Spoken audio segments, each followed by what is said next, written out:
Alfredo Palacios fue un dirigente del Partido Socialista conocido por ser el primer diputado socialista de América Latina. Esta característica y la singular placa que tenía colocada en su casa que decía «Abogado, atiende gratis a los pobres» son algunos de los rasgos por los cuales posiblemente mucha gente conozca a Alfredo Palacios. Pero no fueron estas las únicas características en la tarea que Palacios realizó en la escena política argentina.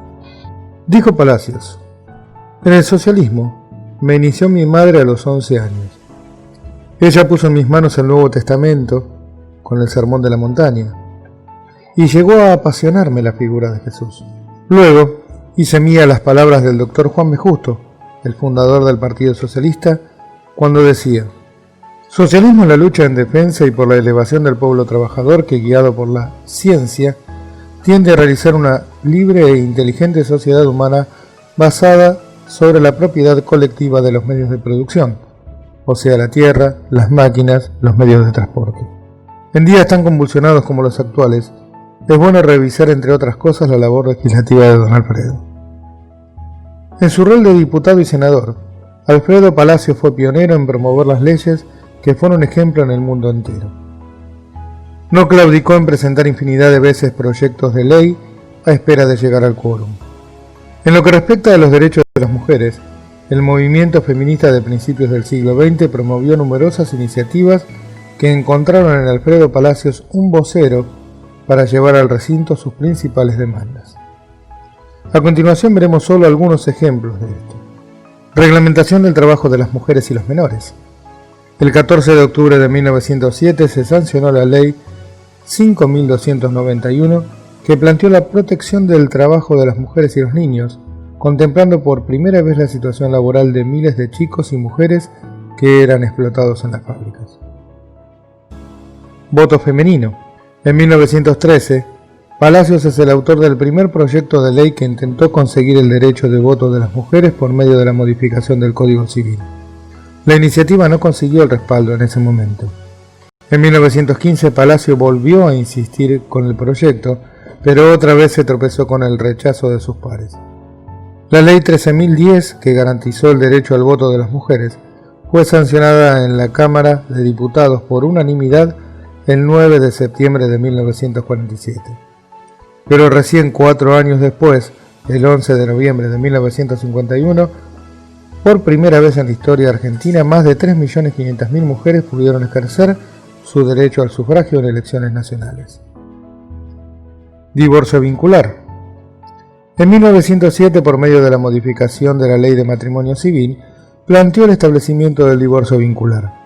En primera instancia, la iniciativa no consiguió la adhesión de los diputados, y recién varias décadas después, en 1954, el divorcio vincular entraría en vigencia en el país con la sanción de la Ley 14.394, que lo incluyó en su artículo 31, pero por poco tiempo, ya que fue derogado por el golpe de Estado de 1955.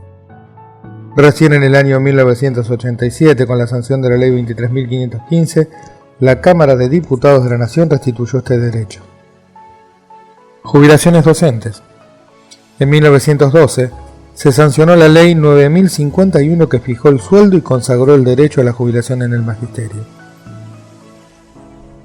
Prohibición de despidos. Durante su segundo mandato como senador en 1937, elaboró un proyecto que prohibió el despido de las empleadas de las empresas concesionarias de servicios públicos al momento que contrajeran matrimonio. Derecho a licencias antes y después del parto. En 1938, presentó un proyecto con el que se obtuvo el derecho de licencia de las empleadas y las obreras del Estado antes y después del parto. Como decíamos, estas son solo un pequeño puñado de las leyes impulsadas por Palacios, pero todavía nos falta ver la que quizás fue su ley más conocida. Ley Palacios. A 106 años de la primera ley de trata de personas en el mundo, la Ley Palacios fue sancionada el 23 de septiembre de 1913 bajo el número 9143. Es conocida como Ley Palacios en honor a su autor. Es la primera ley que penaliza la explotación de la prostitución de mujeres y niñas.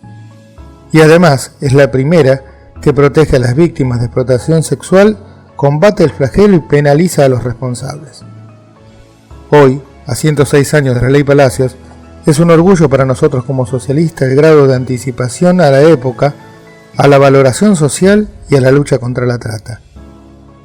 Este delito persiste aún en el siglo XXI y sigue siendo un problema mundial que constituye una clara violación a los derechos humanos.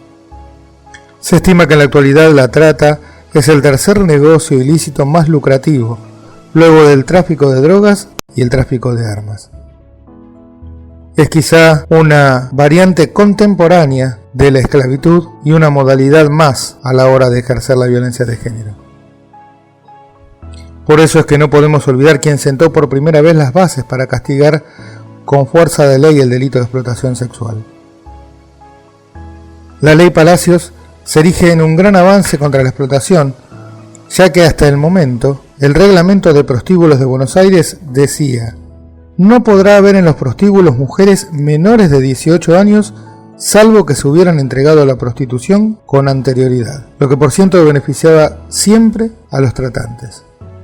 Argentina, una vez más, se colocaba a la vanguardia en la defensa de los derechos humanos, algo que hoy, a 36 años del retorno de la democracia, debe ser resaltado. Es en ese sentido que el socialismo, desde el feminismo y las políticas de género, sigue hoy en día trabajando por la ampliación de derechos. Hoy, entre otros, se resalta la importancia que el socialismo le da a la ley de Ile y toda su lucha contra la vulneración de todos los derechos en todas sus formas. Por eso, debemos comprometernos con la lucha y el ideario que el socialismo obtiene del legado de Alfredo Palacios y honrar las causas, haciéndolas nuestras en cada momento de nuestra militancia y de nuestra vida. Por eso los obreros, los profesionales, los trabajadores en general, los niños, las mujeres y las disidencias son quienes representan la masa por la cual nuestra lucha no puede decaer, sino servir como fuente de inspiración al momento de pensar las políticas públicas con una mirada socialista y de vanguardia.